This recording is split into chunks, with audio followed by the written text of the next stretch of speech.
এখন এই আন্দোলন সারা বাংলাদেশের মানুষের আন্দোলন। এই আন্দোলন 2-3 জন মানুষের কথার প্রেক্ষিতে চলবে, এই আন্দোলন সারা বাংলাদেশের মানুষের কথার প্রেক্ষিতে চলবে। এবং আপনাদেরকে এটুকু বলতে চাই যে কোনোভাবে আপনারা বাংলাদেশের মানুষ যে যেখানে আছেন, যে প্রান্তে আছেন, আপনারা প্রত্যেকে বাইরে বেরিয়ে আসুন, আপনারা রাস্তায় নেমে আসুন, বিক্ষোভে অংশগ্রহণ করুন এবং আগামী কালকের মধ্যে যদি সমন্বয়ক সকলকে এবং সকল শিক্ষার্থীকে তারা যদি বাইরে বের করে না হয়, তাদেরকে যদি নিরাপদে ঘরে পৌঁছে না দেওয়া হয়, তাহলে আমরা আরো কঠোর কর্মসূচিতে যাব।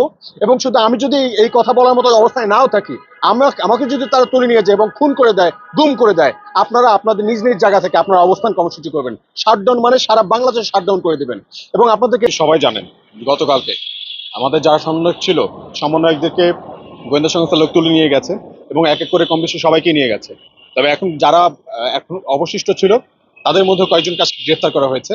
এবং আপনারা এটা হয়তো দেখেছেন যে সমন্বয়কদেরকে ধরে, হ্যাঁ, এবং তাদের কপালে যে বন্দুক থেকে মিথ্যা বিবৃতি, নাটকীয়ভাবে বিবৃতি দেওয়া হয়েছে, এটা একদম বোঝা গেছে স্পষ্ট। তাদের হচ্ছে গিয়ে যে বক্তব্যের ছবি বা ভিডিওগুলো ভাইরাল হয়েছে, আমরা সেগুলোতে দেখেছি। তো অন্যান্য সমন্বয়করাই বলছে যে যারা আমাদের সমন্বয়ক, মূল সমন্বয়ক যারা ছিল, যারা শুরু থেকে নেতৃত্ব দিয়ে এসেছে, তারা কোনোভাবেই তারা বলে গেছেন যে কোনোভাবেই যেন আন্দোলনকে না থামানো হয়, যতক্ষণ পর্যন্ত 9 দফা বাস্তবায়ন না হচ্ছে ততক্ষণ পর্যন্ত যেন আন্দোলন না থামানো হয়।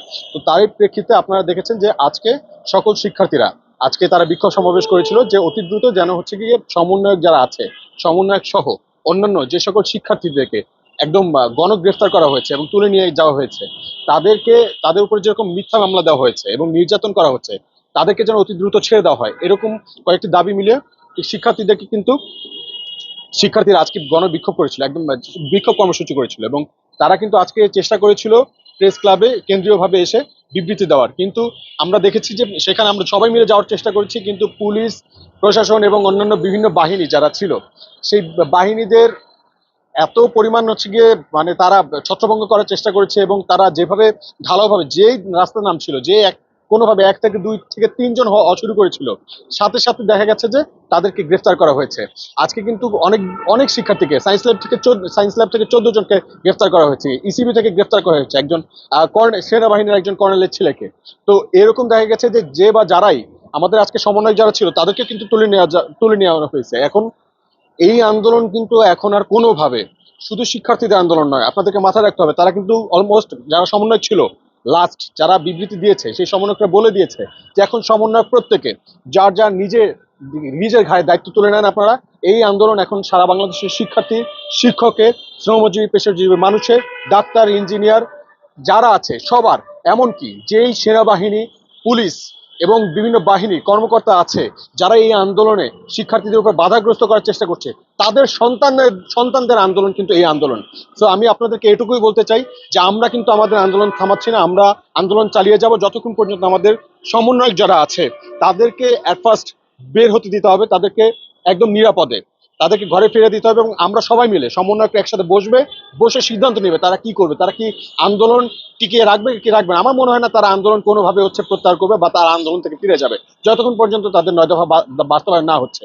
এবং এটুকু আপনাদেরকে ইনশিওর করতে চাই, অতি দ্রুত সমন্বয়কদেরকে বাইরে নিয়ে আসা হোক, সমন্বয় একটা সিদ্ধান্ত দেবে তারা কি আন্দোলন চালিয়ে যাবে কি যাবে না।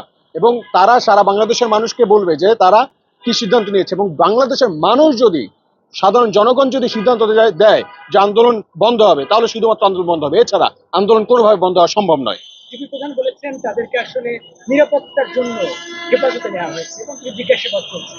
এই কেমন নিরাপত্তা, আমরা আসলে এটা ধিক্কার জানাই। একটা বাংলাদেশের ইতিহাসে এটা একটা নজির হয়ে থাকবে। আপনারা দেখেছেন আমাদের শিক্ষার্থী ভাই ভাই বোনদেরকে কিভাবে তারা খুন করেছে, এটা খুন বলবো আমরা। কিভাবে প্রায় 1500 শিক্ষার্থী নিহতের ঘটনা রাতারাতি এক রাতের মধ্যে 266 জন হয়ে যায়, এই প্রশ্ন তো আমরা অবশ্যই করব।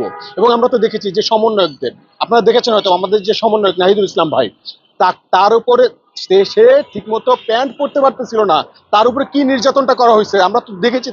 তাকে তুলে নিয়ে গিয়ে তাকে যেই পরিমাণ নির্যাতন করা হয়েছে, তার যে উরু মাংসপেশিতে একদম কালো দাগ বানিয়ে ফেলছে। তো এখন তারা ডিবি নিরাপত্তার কথা বলে যে শিক্ষার্থীদেরকে নির্যাতন করছে না, এই গ্যারান্টি কে দিবে? এই গ্যারান্টি হচ্ছে আগে আমাকে দেখ, আমাদের সাধারণ মানুষকে দেখ, সাধারণ মানুষ আশ্বস্ত হবে তখনই যখন এই শিক্ষার্থীরা বাইরে এসে এই কথাগুলো বলবে। তাদের বন্দুকের নল থেকে যদি তারা বলে যে আন্দোলন প্রত্যাহার করেছে শিক্ষার্থীরা, তাহলে আমরা এটা কোনোভাবে বিশ্বাস করব না। এখন এই আন্দোলন সারা বাংলাদেশের মানুষের আন্দোলন। এই আন্দোলন 2-3 জন মানুষের কথার প্রেক্ষিতে চলবে, এই আন্দোলন সারা বাংলাদেশের মানুষের কথার প্রেক্ষিতে চলবে। এবং আপনাদেরকে এটুকু বলতে চাই যে কোনোভাবে আপনারা বাংলাদেশের মানুষ যে যেখানে আছেন, যে প্রান্তে আছেন, আপনারা প্রত্যেকে বাইরে বেরিয়ে আসুন, আপনারা রাস্তায় নেমে আসুন, বিক্ষোভে অংশগ্রহণ করুন এবং আগামী কালকের মধ্যে যদি সমন্বয়ক সকলকে এবং সকল শিক্ষার্থীকে তারা যদি বাইরে বের করে না হয়, তাদেরকে যদি নিরাপদে ঘরে পৌঁছে না দেওয়া হয়, তাহলে আমরা আরো কঠোর কর্মসূচিতে যাব। এবং শুধু আমি যদি এই কথা বলার মতো অবস্থায় নাও থাকি, আমাকে যদি তারা তুলে নিয়ে যায় এবং খুন করে দেয়, গুম করে দেয়, আপনারা আপনাদের নিজ নিজ জায়গা থেকে আপনারা অবস্থান কর্মসূচি করবেন। শাটডাউন মানে সারা বাংলাদেশ শাটডাউন করে দেবেন। এবং আপনাদেরকে এটুকু বলতে চাই, যদি কোনো সেনাবাহিনী দেখেন, কোনো পুলিশ দেখেন, কোনো কর্মকর্তা, বিজেপি কোন রকম বাহিনীকে যদি দেখেন শিক্ষার্থীদের উপরে বা সাধারণ মানুষের উপরে অত্যাচার করছে, আপনারা তা সামাজিকভাবে তাদেরকে বয়কট করুন। আমরা আজকে থেকে কোনো যারা হচ্ছে নির্যাতন করছে শিক্ষার্থীদের উপরে, কোনো পাঁচাটা বাহিনীর মৃত্যুতে তাদের জানাজায় আমরা বাংলাদেশের সাধারণ মানুষ তাদের জানাজায় অংশগ্রহণ করব না। আমরা সামাজিকভাবে তাদেরকে বয়কট করলাম। এবং আপনারা প্রত্যেকে যদি কোনো শিক্ষার্থীকে তাদের এলাকায়, গ্রামে, গঞ্জে, পাড়ায়, মহল্লা থেকে তুলে নিয়ে যেতে চায়, গণগ্রেফতার করতে চায়, আপনারা গ্রামবাসীরা সবাই মিলে প্রতিহত করুন, মহল্লাবাসীরা সবাই মিলে প্রতিহত করুন এবং এলাকাবাসীরা সবাই মিলে সবাই একসাথে ঝাঁপিয়ে পড়ুন এবং শিক্ষার্থীদেরকে আপনারা রেস্কিউ করুন। এবং মনে রাখবেন, শুধু শিক্ষার্থী নয়, প্রত্যেকটা শ্রেণী পেশার মানুষকে হচ্ছে এখন টার্গেট করবে এবং আপনারা সবাই সম্মিলিতভাবে এদেরকে প্রতিহত করুন। যদি আমরা আজকে চুপ হয়ে যাই, আমরা যদি কোনোভাবে ভয় পেয়ে যাই, তাহলে আপনাদেরকে মনে রাখতে হবে আপনাদেরকে কিন্তু অনেক সন্তান হারাতে হবে। আপনারা কি সেই সন্তান হারাতে প্রস্তুত আছেন কিনা, এই ব্যাপারটা আপনারা ভেবে তারপর রাস্তায় নামুন। এবং এটাও মাথা রাখবেন, যদি আগামী কালকের মধ্যে সমন্বয়ক এবং সকল শিক্ষার্থীদেরকে তারা মুক্ত না করে, তাহলে আমরা সারা বাংলাদেশের যখন শিক্ষার্থী আছি, যত শিক্ষার্থী আছি, সবাই মিলে যার যার নিজ নিজ এলাকার আমরা থানায় গিয়ে উঠবো এবং বলবো আমাদেরকেও তোমরা গ্রেফতার করো। আমরা আমাদের সমন্বয়ক ভাইদের সাথে থাকতে চাই এবং আমরা দেখতে চাই কতজনকে তারা, কতগুলো কারাগার তাদের তাদের তৈরি করা আছে, কতগুলো কারাগারে বাংলাদেশে এত 18 কোটি মানুষকে তারা কোন জায়গায় জায়গা দিবে, আমরা এটাও দেখতে চাই। এই প্রশ্নগুলো আমরা প্রত্যেকে সম্মিলিতভাবে করব। এবং যদি আমি কোন রকম কথা বলার অবস্থায় না থাকি, আপনি দাঁড়িয়ে যাবেন। আপনার পরে যদি কেউ না থাকে, আপনার ছেলে দাঁড়াবে। আমরা কোনোভাবে আমাদের আন্দোলন আমরা প্রত্যাহার করছি না। আমাদের আন্দোলন চলছে, আমাদের আন্দোলন চলবে। জনগণের আন্দোলন চলছে, জনগণের আন্দোলন চলবে। আলটিমেটাম দিচ্ছে। আমি আলটিমেটাম দিচ্ছি, আগামীকালকের মধ্যে সকল শিক্ষার্থীদেরকে মুক্তি করতে হবে এবং সমন্বয়কদেরকে মুক্ত করে ফিরিয়ে দিতে হবে। এবং আলটিমেটাম যদি কোনোভাবে তারা যদি এর মধ্যে তাদেরকে না ফিরিয়ে দেয়, তাহলে আমরা আরো কঠোর কর্মসূচি যাবো ইনশাল্লাহ।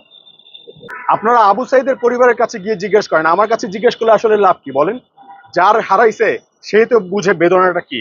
এমনও তো হতে পারে যে বন্দুকের নল ঠেকায় তাদেরকে নিয়ে গেছে, তারপর হচ্ছে গিয়ে বাধ্য করাইছে যাতে কুমিরের মায়া কান্না, এটা তো আমরা সবাই জানি। আসলে কে সত্য কে মিথ্যা এটা আমরা ভালো করে আমরা যাচাই বাছাই করবো। বাংলাদেশের তরুণ সমাজ, এই জেনারেশন জি, কোনোভাবে জেন জেড আমরা যাদেরকে বলি, আপনারা একটা জিনিস চিন্তা করেন, আপনারা কি চিন্তা ভাবনা করতেছেন, কাদেরকে কি বোঝানোর চেষ্টা করতেছেন? এই জেনারেশন ক্রিস্টোফার নোলানের মুভি দেখতে অভ্যস্ত, আপনি দেখাচ্ছেন দেলোয়ার হোসেন ঝন্টুর মুভি আমাদেরকে। এই স্ক্রিপ্ট যদি আপনি আমাদেরকে হচ্ছে কি আমাদের কৌশল অবলম্বন করে আমাদেরকে বোঝানোর চেষ্টা করেন, আপনি ভুল আছেন, ভুল জায়গায়, বোকার স্বর্গে আপনি বসবাস করছেন। আমরা এটুকুই বলবো, অতি দ্রুত শিক্ষার্থীদের মুক্তি দিতে হবে এবং আমাদের যে 9 দফা সেটা বাস্তবায়ন করতে হবে অতি দ্রুত। প্রধানমন্ত্রীকে নিজ দায়িত্ব নিয়ে ক্ষমা চাইতে হবে এবং যতগুলো শিক্ষার্থীকে খুন করা হয়েছে তাদের দায়ভার তাকে নিতে হবে।